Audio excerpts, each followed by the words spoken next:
We're human together. We're human together. We're human together. We're human together. We're human together.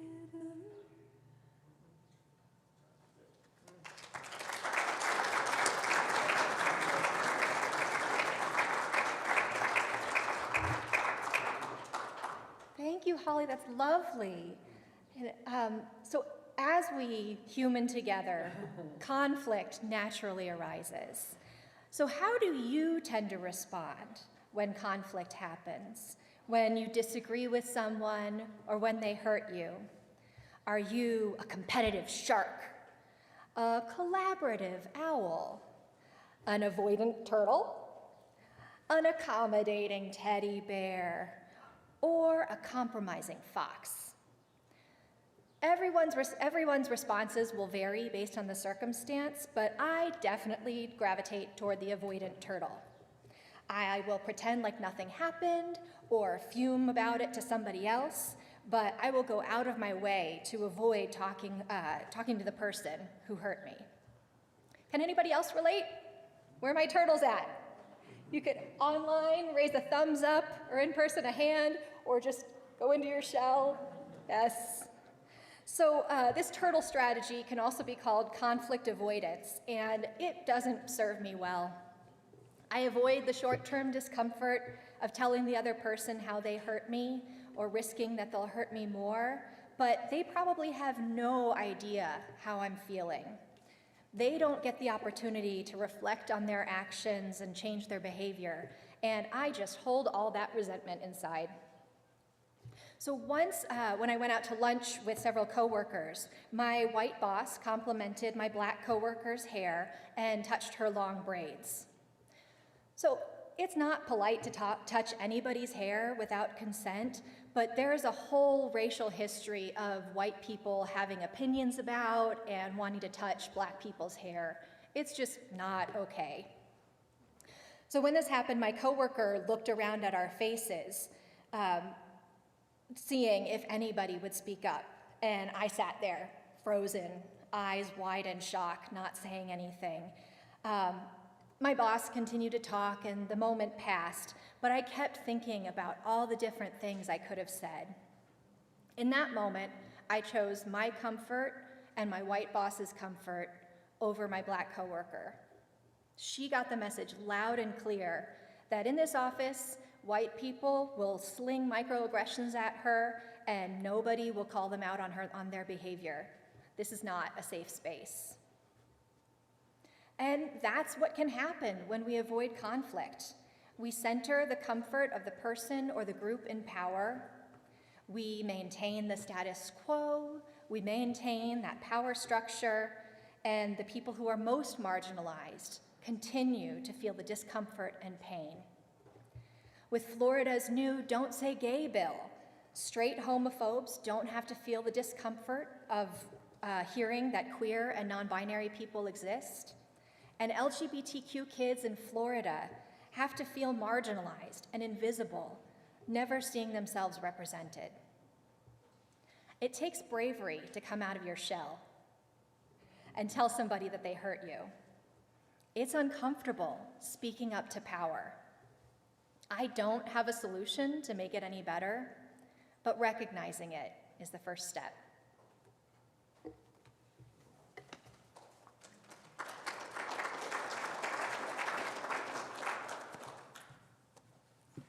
Thank you, Sarah. Indeed, we are really bad at conflict in our society. Like, we're as bad as that together time, right? Did some of all that, it was a farce a little bit, but some of it felt familiar. Shaylin didn't want to even say that she was mad. We have a hard time with conflict.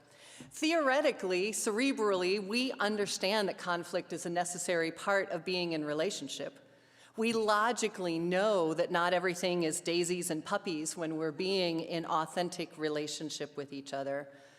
But oh, when it happens, or even worse, when it doesn't, like that example. And yes, I'm talking in society, but I'm also talking about us here at UUCP, because sometimes we deal badly with conflict when it comes up, and sometimes we just don't bring it up. I want to tell you a story about someone in this congregation. I have their permission to tell this story, but it's someone who had the bravery to have a tough conversation with me at the beginning of my ministry with you all here. This person specifically asked to talk with me after a Sunday. You see, they had put a sorrow in Joys and Sorrows, and instead of reading it all the way through, I started reading and it went words, words, words, and I said, yeah, we're gonna talk about that. Isn't that terrible? And I cut it off, and my intent was to agree with their sorrow, but instead my impact is that I had cut off their words, dismissed what they had said, and put in my own instead. This person set up a time with me, expressed what I had done, had told me that it felt like their words and emotions weren't paid attention to when they were younger. They said they knew that I didn't intentionally do it, but that it had a negative consequence. And then they said the most direct and kindest words. I know it might not seem like a big deal, but our relationship is too important to me to not say something about it. It was the relationship that gave them the bravery. And believe me, it took a lot of bravery to deal with the conflict. What a gift. What a kind and honest and rare gift it was. But to be clear, it was also a risk for that person. I was their minister. I'm in a position of power. I could have gotten defensive. I could have gotten mad. I could have minimized it. All those things that I did to you, Shaylin, when I stepped on your foot. I could have done all of those things. But they had the kindness and the bravery to express it so that we could be in a deeper relationship together. They had the courage to risk saying it so that we could understand each other more. It was a moment of conflict, yes, but it was also a great kindness that I will always treasure. So have you ever done that? Or are you just as likely to let it drop, or hold it as a grudge, or wait until other things pile up and then just let it all come out at once and the person goes, whoa, where did that come from? We are continuing in our series on the characteristics of white supremacy culture as we live into our new 8th principle to journey towards spiritual wholeness by working to build a diverse, multicultural, beloved community by our actions that accountably dismantle racism and other oppressions in ourselves and in our institutions. This month, we are talking about the specific characteristic of avoiding conflict and expecting to get comfort back. I have to tell you, y'all, this is a big one when we're talking about race. It's really big. Mostly because we have to expect conflict when we are growing deeper in relationship, but especially when we are talking about race. For those who are Black and brown, who know that there will be encounters about race, but also if there is going to be an honest connection between all of us, our Black folks need to be able to feel safe saying, that was an ouch that you just did right there. That kind of hurt. And for those of us who are white, we need to be able to hear it. And not only be able to, but want to hear it, want to be in deeper relationship. After all, we all have the unique perspectives that we have in this world. We cannot be expected to know how another person feels. How can we know unless we are told? And how can we be told if we cannot receive it in love? And how can we not receive it if we are not accustomed to a society where our comfort is more important than those words and tools of relationship building? So let's break down this conflict and comfort a little bit. Let's start with the cultural assumption that we, and when I say we, I mean those of us with formal or informal power, however that manifests in your lives, that we have a right to comfort, which means that we don't tolerate conflict very well, especially open conflict. We are seeing this big time in the political right wing of our country right now. There is a massive backlash to talk about race. From Black Lives Matter to talking about race in our institutions, yes, I'm looking at you, critical race theory, and to talking about race or gender or sexual orientation in the classroom. Basically, the dominant culture does not want anything that will make them feel bad, right? They have an expectation that they should get to feel comfortable in any setting.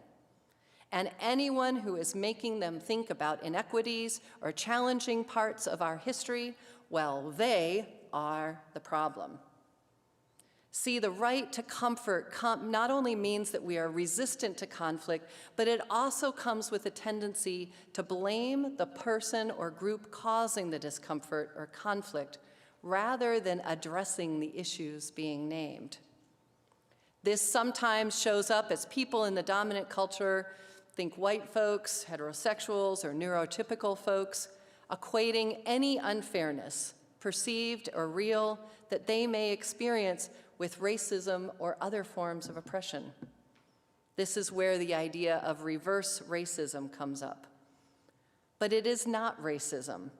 That is a very well-defined and has been in this country for over 400 years. It's usually just someone not comfortable that they've been called out, or feeling that someone is getting something that they feel that they are entitled to. So some of you might be sitting comfortably and going, yeah, that's what I've seen those conservatives do. They're bad. That's really bad. And if you think you're immune to it, I want you to look at your own hearts. Check your own hearts. Because part of dismantling racism is recognizing this culture in ourselves, rather than only pointing it out in others. And believe me, they're making it very easy to point it out. But it is our own internal work that we have to do as well.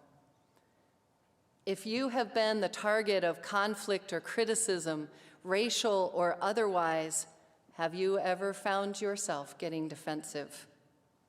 Have you ever lumped people together who were causing you discomfort? Have you ever taken it personally, thinking you are a bad person, rather than looking for both the truth and the macro realities of our culture and our systems? I think this is a part of being human, part of being in this culture. The opportunity to be more anti-racist comes with acknowledging some deep truths, not just cerebrally, but really practicing it every time conflict happens. There could be the truth that discomfort is at the root of all of our growth and learning. The ability to sit with that discomfort before responding and acting. The ability to understand that deeper analysis of racism and oppression so that you have a strong understanding of how your personal experience and feelings fit into that larger picture. Basically, it's the epitome of saying, you know, it might not be about you. And looking to understand a different perspective, not only from the person that you're in conflict with, but within the larger systems at play. You don't always have to agree with the other perspective, but looking at it critically and compassionately is an awfully good place to start. Now, the example I presented at the beginning of this sermon was kind and gentle and compassionate feedback. It was conflict in that it was uncomfortable, but it was not open and aggressive at all.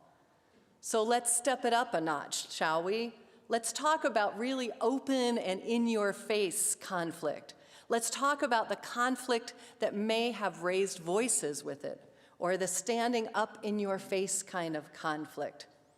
So basically, if the conflict we were talking about earlier makes us uncomfortable, well then this conflict just totally makes us downright squeamish, especially if the conflict is directed at those in power.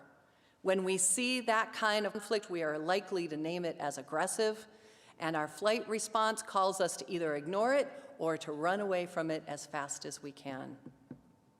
That is the kind of conflict we saw in Ferguson, Missouri, at the death of Mike Brown, and that we've seen countless times at the senseless murders of Black folks at the hands of police.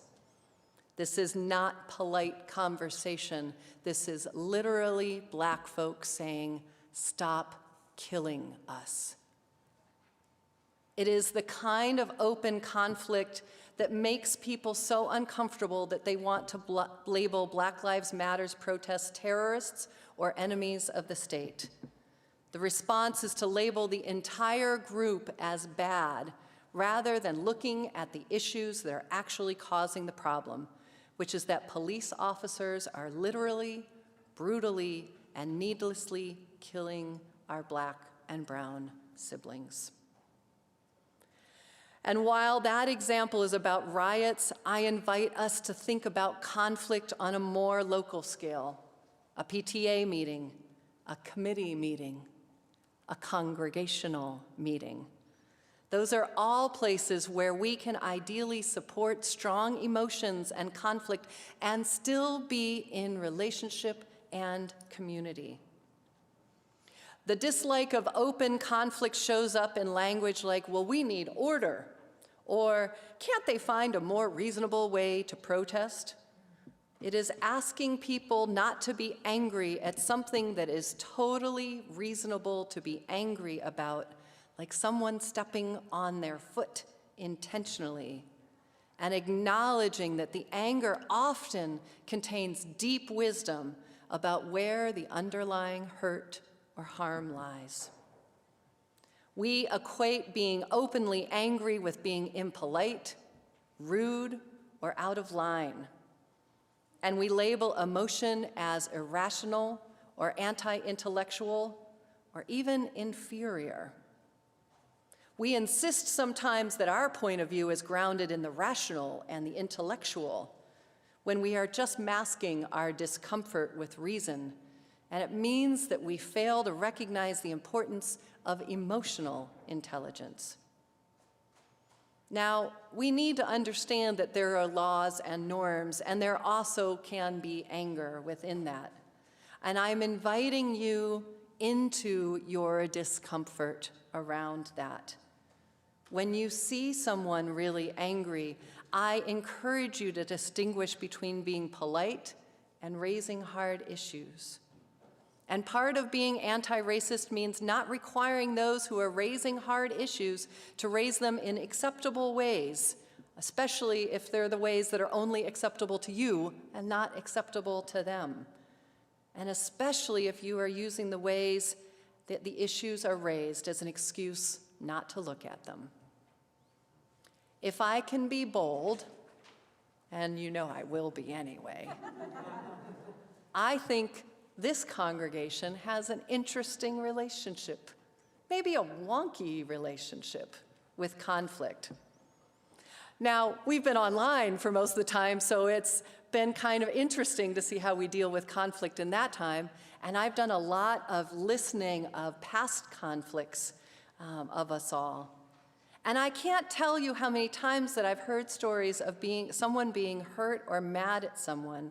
Sometimes it's me, but not wanting to cause waves, so they just let it go. Or more likely, they stew on it, or they tell other people, or they just leave. I've had some of you in my office asking me how to address a conflict in a group, not wanting to hurt someone's feelings. It's this idea that being in covenant with each other doesn't mean that we can't say, no, this is not right. And then, at some particularly memorable times in this congregation's history, it seems that all of the tension that is building just gets to a boiling point and explodes. And then there's lots of conflict. We've had lots of conflict about theism and humanism, about bathrooms, about the word evangelical, or about any number of issues. But I would argue that if we could learn how to do smaller doses of conflict, then we might not have to explode periodically. Let me tell you one more story. I have a new friend here in Phoenix. No, this is not about any of you, okay? She's somebody I respect and I like, and one that I value since the pandemic has meant that I haven't gotten to make as many friends as I'd like. But there was a problem. She had stood me up not just once, not just twice, 3 times. Now, one of those times she was in the hospital. It's really excusable, really. I'll give that to her. I'll give her a pass for that one. But the feeling was that she didn't respect my time. And I was thinking that maybe this wasn't a friendship to develop for me. But then I remembered this, and I decided that this was a friendship worth being vulnerable for. So I told her, and she was horrified. She was incredibly apologetic, almost to the point, like in my together time, where I wish I hadn't said anything and then I needed to comfort her and tell her it was okay. But here's what happened as a result. We became closer. We laugh more. We trust each other more. And you can bet she hasn't stood me up anymore. I was brave enough to say something, and as a result, we got closer. Conflict can work like that. I urge you to think of conflict and actively engage in it as a critical anti-racist tool. Because the antidote to white supremacy culture is the deep connection that comes with beloved community. And we cannot get to deep connection unless we are willing to go through deep conflict. It matters that we have conflict, and it matters how we do conflict. It matters that we are brave and kind and direct and compassionate. It matters. Creating the beloved community in this congregation and in the wider world is counting on us being able to do it. Let's do it together.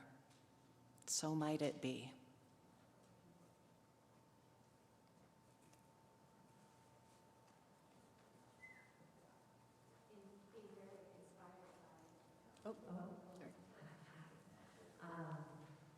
In being very inspired by your talk just now, I thought of a different song that I've written about conflict. This is a very wonderful song for me to perform. And it's, I had been involved in a situation, and I had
Holly, thank you so much for blessing us today. Thank you. That couldn't have been written better for this service. Really, thank you. Okay, so as we have done for the last 2 years, we will have online coffee hour. All of you online, we hope we will get to see you. It was so lovely to get to see you on our screen here today. It is a separate link found in the chat, on the website, or a compass, and on the final slide. And for you all here, for the first time in 2 years and 4 weeks, we will have coffee hour on the patio. Now, if you are inside, masks are on. If you are outside, masks are optional, okay? Inside? Outside? You got it. Super easy, right? You can do this. Awesome. Please sign up for more of our silent auction items, all of the things back there with Bonnie. Please make sure that you contribute to our Share the Plate folks on the back end. And for coffee hour, one of the things that we heard very loudly through the pandemic was how much folks were enjoying the online coffee hours because you got to meet people who were different than yourselves. You got in random groups and there was a topic for discussion. We also heard that you hated how congested the Johnson room was and how loud and small it was, and that people only sat with their friends. So we're going to try to do coffee hour here differently. There are tables set up. Sarah created some questions for us based on today's service. Please meet some folks who are new, say hi, or folks you haven't seen for a long time or might not know as well, and engage in conversation about the service with them. It will be good for all of us. And now, may we go in peace, knowing that peace is often gained in conflict. May we look at conflict as a tool in our anti-racism toolbox and not be afraid to take it personally, not to assume that we deserve to be saved from it. May we embrace conflict as a tool to bring us closer, creating more authentic relationships and using those relationships to save the world. May it be so in our hearts, in our community, and in our congregation, and may it be so in the world. Go in peace, go in love.